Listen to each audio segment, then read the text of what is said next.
Qué bueno volvernos a encontrar en esta noche, volver a tener este tiempo de calidad con ustedes, un tiempo de ministración, un tiempo de meditar en la palabra de Dios y poder desarrollar un mensaje que nos hable al corazón, un mensaje que traiga luz, que traiga paz, que traiga bendición, que aún nos confronte con una realidad y nos lleve a un encuentro con el Señor cada día. Es el anhelo de mi corazón que cada vez que podamos tener este espacio, lo que se comparta, que entendemos que es la palabra de Dios y viene del poder del Espíritu Santo, pero realmente cause el efecto en tu vida y en la vida de todos aquellos que se comparten este vínculo, este enlace. Y queremos por este medio poder saludar a todos, bendecir a todos, darles las gracias por estar acompañándonos y queremos de todo corazón que el mensaje cambie tu vida, cambie tu corazón, te alinee a la voluntad de Dios para este tiempo. Hoy te voy a compartir algo que está allí en la palabra y tiene una claridad y una actualidad muy importante, especialmente para los que somos Ministerios Ríos de Vida. Y creo que no solo para nosotros, sino para todas las iglesias. Por todas las iglesias hemos estado viviendo situaciones complejas, situaciones difíciles. La pandemia hubo un antes y un después, ¿no? Y eso hoy lo tenemos que reconocer y tenemos que ver cómo eso tiene que ir cambiando, tiene que ir volviendo a esa relación con Dios, a ese encuentro con el Señor. Y esta palabra o este pasaje que el Espíritu me motivó a meditar y querer compartir en esta noche, tiene que ver con eso. Yo le puse como título, Nada lo detiene, nada lo detiene. Y está allí en el libro de Mateo capítulo 28, del versículo 12 al 20. Dice así, te voy a leer los primeros versículos y con esto vamos a ir entrando en el tema. Dice, estos jefes fueron a hablar con los ancianos para ponerse de acuerdo con ellos y dieron mucho dinero a los soldados, a quienes advirtieron, ustedes digan que durante la noche, mientras ustedes dormían, los discípulos de Jesús vinieron y robaron el cuerpo. Y si el gobernador se entera de esto, nosotros lo convenceremos y a ustedes les evitaremos dificultades. Los soldados recibieron el dinero e hicieron lo que se les había dicho. Y esta es la explicación que hasta el día de hoy circula entre los judíos. Preste mucha atención. Hemos celebrado las Pascuas, hemos recordado el sacrificio de Cristo. Esto aconteció después del sacrificio de Cristo, después de la muerte y cuando Jesús resucita. De eso voy a compartir en esta noche. Pero prestemos atención, hay 3 puntos fundamentales en esta porción que te leí. 3 puntos fundamentales para ver cómo la estrategia de los seres humanos, de acuerdo a lo que hay en el corazón de los seres humanos. Porque acá yo quiero quitar un poco también a Satanás, porque siempre le echamos la culpa al diablo, ¿no? El diablo hizo esto, el diablo hizo lo otro, ¿no? Pero el diablo no puede hacer si nosotros no le dejamos. Es decir, él nos puede incitar, él nos puede llevar a equivocarnos, él nos puede llevar a tomar malas decisiones, pero el sí lo tenemos nosotros. Y eso tiene que quedar claro. El diablo puede tentarnos, pero el que acepta la tentación somos nosotros. Y nos tenemos que acercar.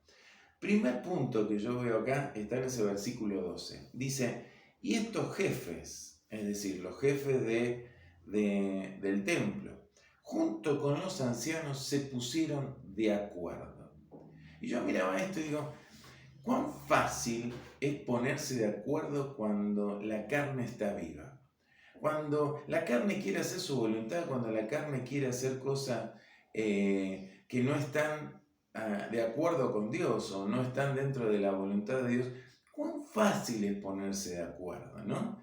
Estos se pusieron de acuerdo ¿para qué? Para una mentira, para tapar el error de ellos, para tapar el haber matado al Hijo de Dios, el haber matado al Mesías, el haber condenado al Mesías a la muerte de cruz. Ellos quisieron tapar y se pusieron de acuerdo. Y fíjense que no está hablando del pueblo, está hablando de los que están en autoridad, está hablando de aquellos que ejercen autoridad, que eran los que de alguna manera tenían que llevar la claridad al pueblo, tenían que enseñar al pueblo, tenían que educar al pueblo.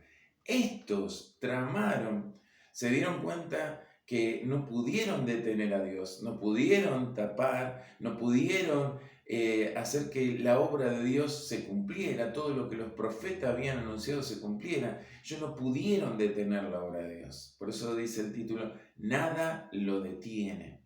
Pero se pusieron de acuerdo.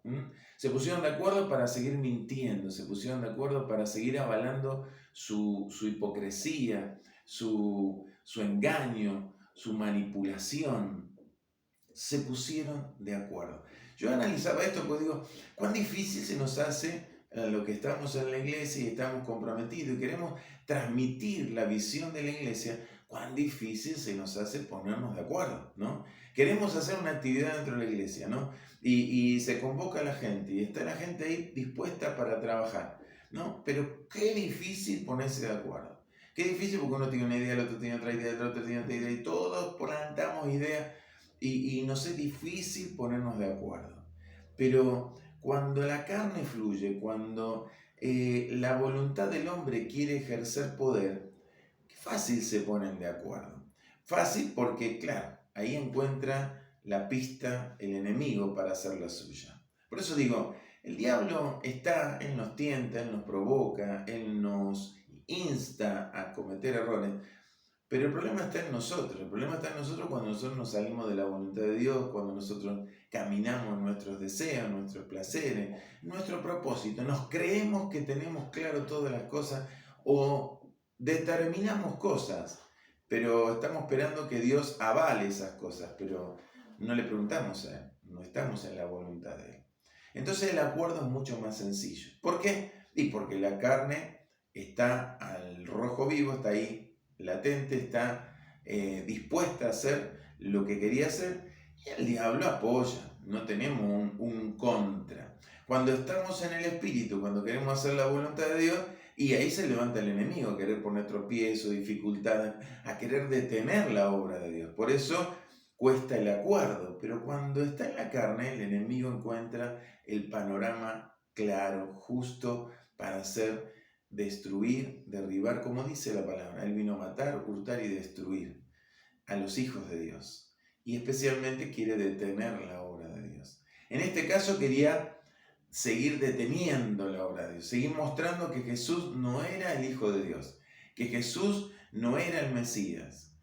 Y usaba a las autoridades de la iglesia, a las autoridades del templo en ese tiempo, a mentir, a engañar, a manipular.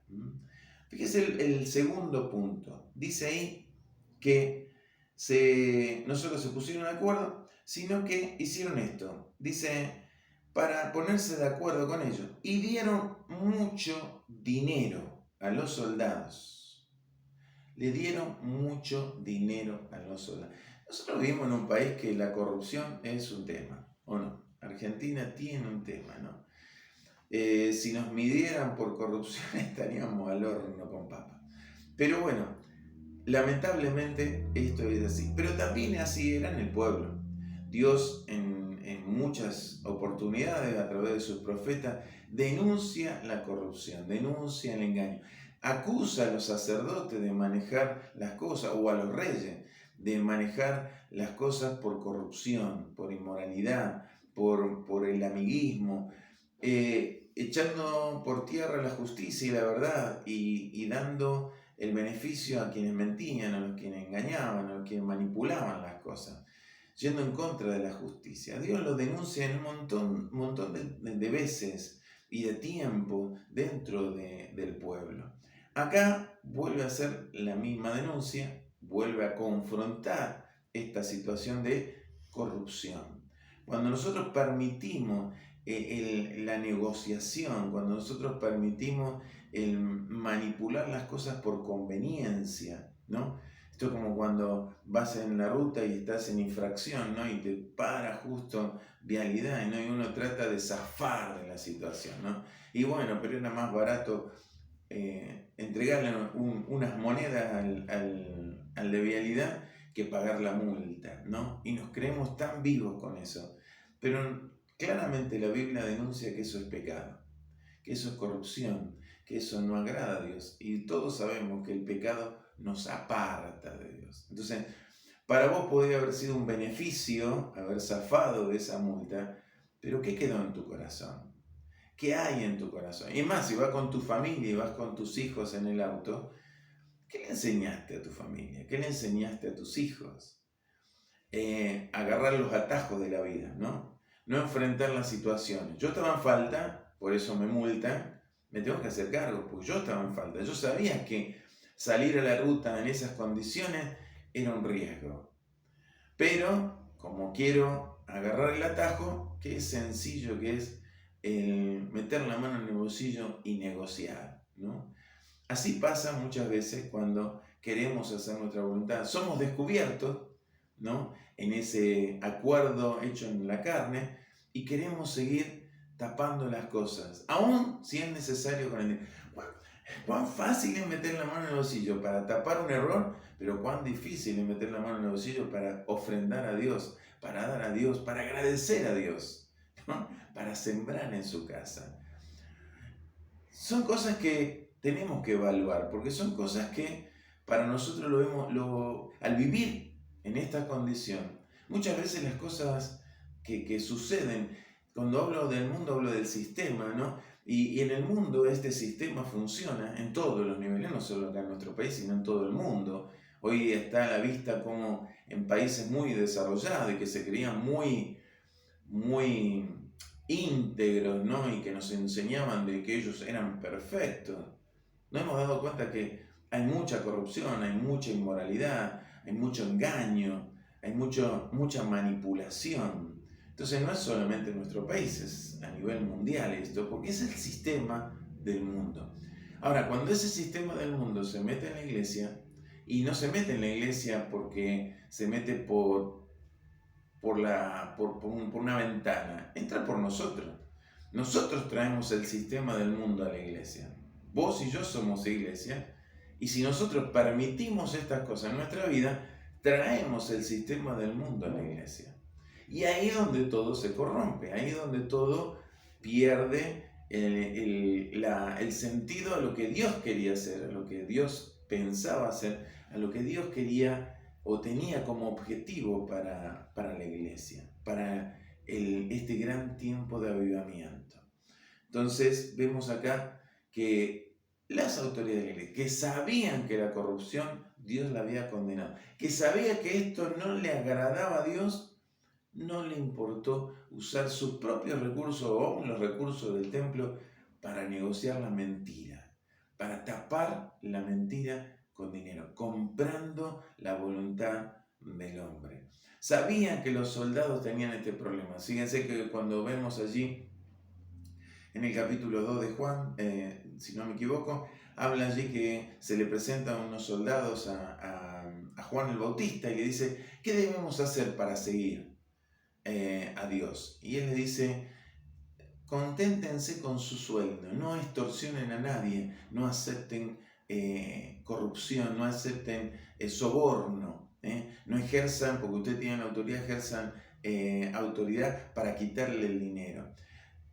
Los jefes, los sacerdotes, los ancianos, sabían que podían negociar con los soldados, sí, porque sabían que eran corruptos. Entonces, ellos trataron de comprar su voluntad, ¿no? Y lo hicieron, porque fíjense que los soldados mintieron, avalaron la mentira que ellos fabricaron y a una costa de su propia vida, que este es el tercer punto.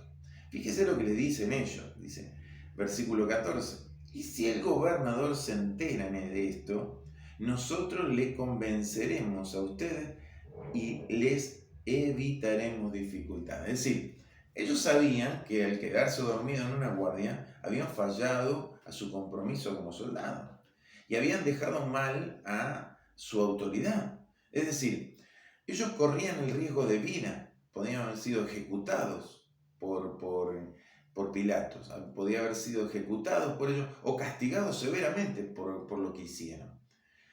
Fíjese cómo estos se comprometen con los corruptos, con los que aceptaron el soborno, de interceder por ellos. Yo pregunto, ¿cuántas veces intercedieron por el pueblo en ese tiempo? ¿Cuántas veces intercedieron por los pobres, por los que los romanos le quitaban sus tierras? ¿Cuántas veces intercedieron por los que los romanos sacrificaban o mataban por su creencia, por su ideología? ¿Cuántas veces intercedieron por el pueblo? Sin embargo, como querían tapar su mentira, como que estaban detrás de su propio elemento, de su propia idea, allí ellos iban a interceder. Allí se exponían públicamente ante el gobernador para que los soldados no corrieran riesgo. Qué tremendo, ¿no? Cuando uno avala la mentira, no solo se pone de acuerdo, sino avanza, porque veo que la mentira tiene sus patas, ¿no? Y la mentira pues se empieza a descubrir, vamos con otra mentira más grande, y con otra mentira más grande, y cada vez nos embarramos más. ¿Por qué? Porque no queremos asumir nuestra responsabilidad. Y yo quiero que en esta noche podamos evaluar esto, podamos evaluar cada uno de nosotros en qué condición estamos, qué nos pasó, qué pasó con la iglesia. ¿Será que pasó esto que le pasó también en el tiempo de Jesús? Que quisieron tapar la mentira y generaron más mentira y llegaron a un punto que quisieron avalar el acuerdo de la carne y las cosas se empeoraron.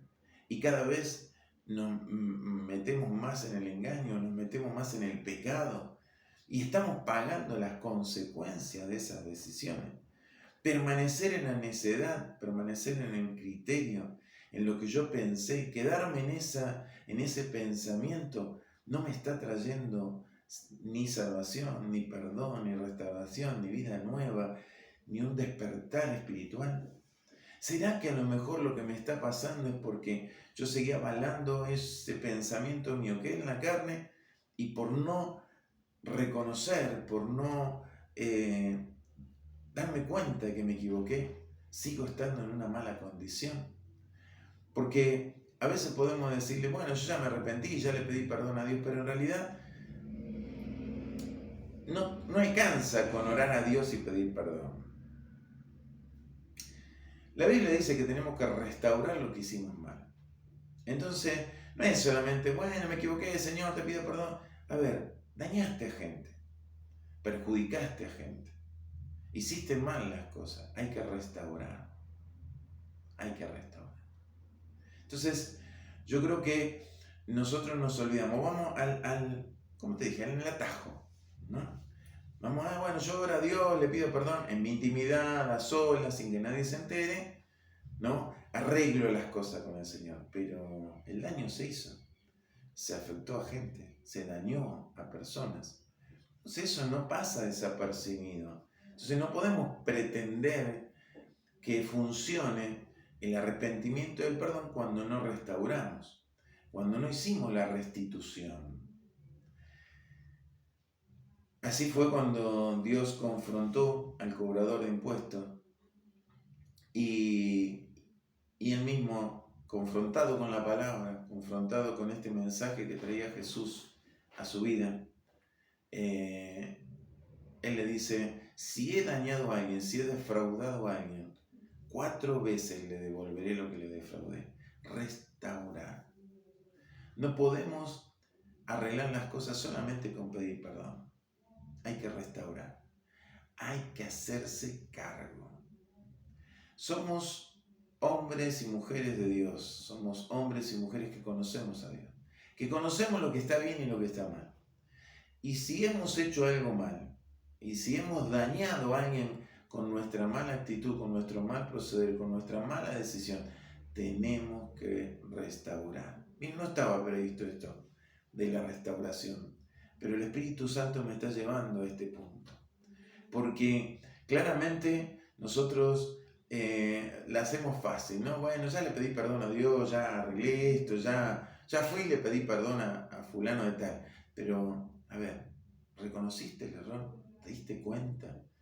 Porque el pedir perdón no alcanza si no hay un verdadero arrepentimiento, si no hay un verdadero reconocimiento de nuestro corazón. de reconocer que en nuestro corazón está el problema.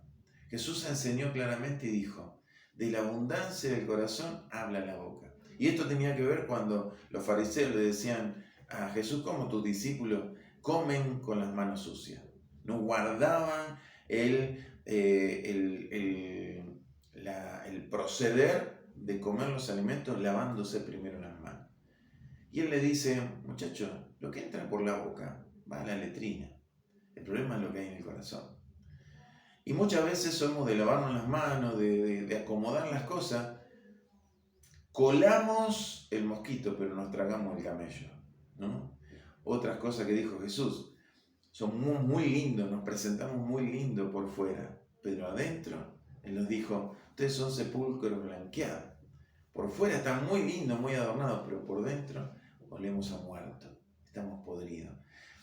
Necesitamos reconocer lo que hay en nuestro corazón. Este es un tiempo donde Dios nos permite esta confrontación, no para condenación, no para que quedemos apartados de Él, sino que volvamos a Él, que reconozcamos nuestra situación. Esto como el hijo pródigo. El padre no lo fue a buscar. El padre permitió que él se fuera, que tomara su decisión, pero que se hiciera cargo de su decisión. Por eso no lo fue a buscar. Para que él volviera y reconociera su mala decisión de haberse ido de su casa, como se fue. Entonces, yo creo que claramente tenemos que entender que si somos hijos, porque todos nos gusta decir que somos hijos, pero entender que en la condición de hijo yo me tengo que hacer cargo de mis decisiones. Yo me tengo que hacer cargo de lo que hay en mi corazón. Yo me tengo que hacer cargo de las cosas que hice bien y las que hice mal. Las que hice bien, todos nos hacemos cargo, pero las que hicimos mal, también nos tenemos que hacer cargo y tenemos que cambiar. ¿Por qué? Porque por más que sigamos en la mentira, por más que sigamos en el engaño, por más que sigamos adelante queriendo tapar, no hay forma de tapar. No hay forma de detener la obra de Dios. No hay forma de detener el proceso de Dios. No hay forma. Nada lo detiene. Miren, clarito, lo que dice el versículo 17 en adelante, dice, cuando vieron a Jesús, lo adoraron, aunque algunos dudaban. Jesús se acercó a ellos y les dijo, Dios me ha dado toda autoridad en el cielo y en la tierra. Vayan pues a la gente de todas las naciones y háganlas mis discípulos. Bautícenlas en el nombre del Padre, del Hijo y del Espíritu Santo y enséñenles a obedecer todo lo que les he mandado a ustedes. Por mi parte, yo estaré con ustedes todos los días hasta el fin del mundo, hasta el fin del tiempo. Fíjese cosas puntuales que está diciendo Jesús. Jesús se encuentra con ellos. Pues no detuvo la muerte, no detuvo un sepulcro, no detuvo una gran piedra, no lo detiene. Nada puede detener la obra de Dios. Nada puede detener a Jesús. Lo que Él dijo y lo que Dios determinó se va a cumplir. Lo que Él dijo que va a suceder en este tiempo va a suceder. No hay presidente, gobierno o imperio que pueda detener a Dios. No lo hay. No lo hay. Y vos y yo sabemos que no hay nada que pueda detener a Dios. Un sepulcro no pudo detener a Dios. La muerte no pudo detener al Hijo de Dios. Y acá se presenta a los que estaban allí. Si vos vas al libro de los Hechos, dice que 500 testigos vieron a Jesús resucitado. Entonces claramente Él se presenta, aunque algunos dudaban, porque dice, ¿no? ¿Y cómo puede ser? Porque la duda no tiene que ver con que no se lo veía, sí se lo veía Él, pero ¿cómo nos cuesta entender lo sobrenatural? ¿Cómo nos cuesta entender el poder de Dios? ¿Cómo nos cuesta entender que no hay nada que podamos ocultar? Fíjense que los sacerdotes, los ancianos, le perdieron el temor a Dios. Estando bajo el gobierno de la casa de Dios, del templo, manejaban el Sanedrín, el gobierno del pueblo judío. Sin embargo, le perdieron el temor a Dios. Por eso hacían lo que hacían. Por eso trataron de engañar, de mentir, aún de pagar. Se pusieron de acuerdo. Porque perdieron el temor a Dios. Cuando yo pierdo el temor a Dios, cuando yo pierdo el temor a entender que hay un Dios que lo conoce todo, que lo sabe todo, que no hay nada que le pueda ocultar, estoy errado, estoy Soy un necio, como dice el libro de Proverbios. Estoy negado a la realidad. Conozco lo que es, pero me niego a esa realidad. Quiero hacer mi voluntad. Acá no había forma de detener la voluntad de Dios. No había forma de detener el plan de Dios. No había forma. Dios había determinado y se cumplió tal y cual. Por eso Jesús se presenta y no importaba si esto todavía estaban en su lucha interna de dudar, sino que les dijo y los alentó. Le dijo, yo tengo toda autoridad. Yo vencí a la muerte. Yo me levanté del sepulcro. Yo vencí. Yo tengo toda autoridad, mi Padre me dio toda autoridad y esa autoridad yo se la transmito a ustedes. ¿Para qué? ¿Para qué es esa autoridad? ¿Para que se exalte mi nombre? ¿Para que yo me establezca como el gran siervo de Dios? No, esa autoridad estaba dada para que nosotros vayamos y llevemos el mensaje de salvación. Llevemos ese mensaje a toda criatura, bautizándolo y haciéndole discípulos. Fíjese que dice claramente, y enséñenle a obedecer todo lo que les he mandado a ustedes. Ahora, yo no puedo enseñar algo que yo mismo no obedezco. Yo no puedo enseñar obediencia cuando yo no soy obediente. Entonces, es claro que primero tengo que empezar por el principio. Yo tengo que ponerme en orden. Yo tengo que ordenar mi vida, yo tengo que ordenar mi corazón para poder ser ese canal de bendición, para poder ser ese canal que Dios quiere usar, esa luz en medio de las tinieblas. Ser sal en medio de un pueblo muerto, muerto espiritualmente, sin emociones, sin sentimientos, sin relaciones. El sistema del mundo quiere destruir la familia, quiere destruir los vínculos, quiere destruir todo, con la ideología de género, con el aborto, quiere destruir, quiere matar. Se perdió las emociones, los sentimientos. Dios quiere a través de su Espíritu que eso vuelva a renacer, porque está en nosotros, porque es necesario, porque eso hace la esencia de la vida, eso hace la esencia como seres humanos, de relacionarnos, de amarnos, de cuidarnos, de proteger a los más débiles, a los que necesitan, de guardar a nuestros hijos, de cuidar a nuestros hijos. Dios quiere que nosotros le enseñemos, pero para que sea gente que enseñemos, tenemos que estar comprometidos. Por eso dice, enséñenles a obedecer todo lo que les he mandado a ustedes. Enséñenles lo que ya les enseñé a ustedes, porque Jesús nos enseñó. Nos enseña en su palabra y nos enseñó cómo manejarlo. Ahora nosotros tenemos que enseñar a otros. Y fíjense que Él nos da una garantía. Y la garantía es, no van a estar solos. No están solos. Yo estoy con ustedes.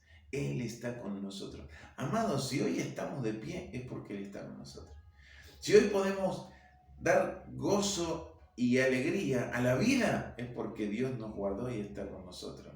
Si hoy podemos seguir pisando esta tierra, disfrutando del amanecer de cada día, disfrutando de nuestra familia y de nuestros hijos, es porque Él está con nosotros. ¿Cuánto para agradecerle a Dios? ¿Cuánto para darle gloria? ¿Cuánto para rendirnos a Él? Por eso te animo, te aliento en esta noche a que podamos sacar todo lo que allí está en nuestro corazón, expresarle a Dios nuestro arrepentimiento, entregarle todo a Él, cambiar nuestra manera de pensar para que cambie nuestra manera de vivir, para que caminemos en un tiempo de avivamiento, porque este es el tiempo de avivamiento. Hay un planeta entero que necesita encontrarse con Jesús.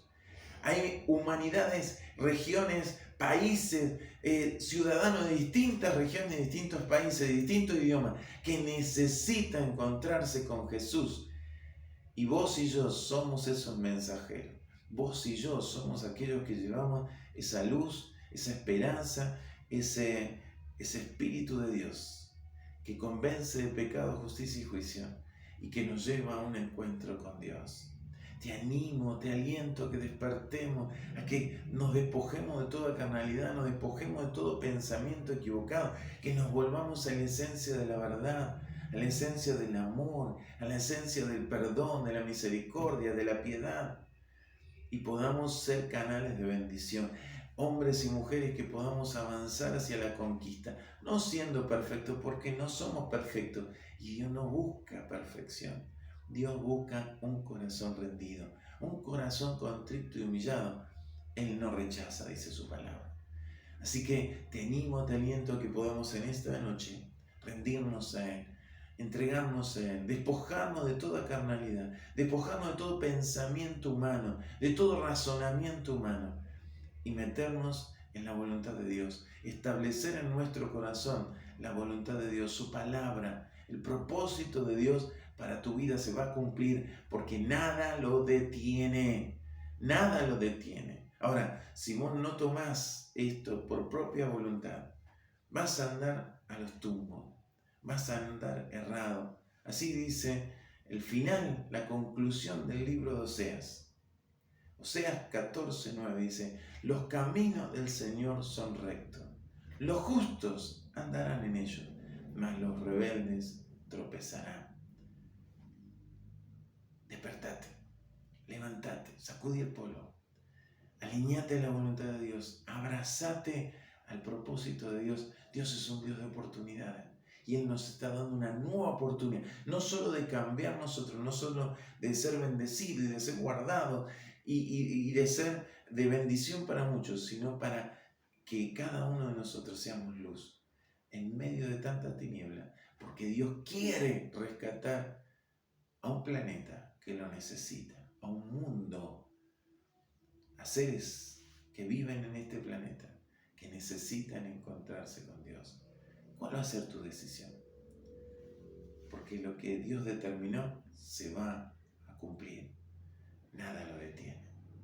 Te invito a que juntos podamos orar, podamos rendirnos a Él, podamos volver a encontrar ese equilibrio en nuestro corazón desde lo que Él determinó. Te invito en esta noche a rendirte a Jesús. Padre, te damos gloria, te damos gracia. Gracias por tu mensaje, gracias por tu palabra. Gracias, Señor, por la administración de tu palabra. Queremos en esta noche, Señor, rendirnos a ti. Queremos en esta noche, Señor, reconocer nuestros errores, nuestras fallas. Somos seres humanos y tú sabes nuestros errores y tú nos conoces tanto, Señor. Tú sabes los pensamientos, tú sabes las intenciones de tu corazón. Nada está oculto a tu mirada, Señor. Nos venimos a ti, nos arrepentimos, te pedimos perdón, te pedimos que nos ayudes a encontrar el camino correcto, ese camino que tú trazaste para cada uno de nosotros, un camino que es recto, un camino donde podemos caminar sin tropiezo alguno, porque situaciones se van a presentar, pero tú nos vas a hacer pasar por ese camino. Como dice tu palabra, cruzaremos por ríos y no nos anegaremos, cruzaremos por el fuego y no nos quemaremos. Señor, queremos en esta hora alinearnos a tu voluntad, rendirnos a ti, pedirte perdón por nuestros errores. Ayúdanos a restaurar lo que se ha roto. Ayúdanos a restaurar el daño que hemos hecho, Señor. Ayúdanos, ayúdanos, Padre, en el nombre de Jesús, ayúdanos a ser restauradores de portillos, Señor, a levantar los muros caídos de generaciones, a poder establecer tu palabra como la esencia de nuestra vida, como ese alimento para nuestro corazón, para nuestra alma cada día.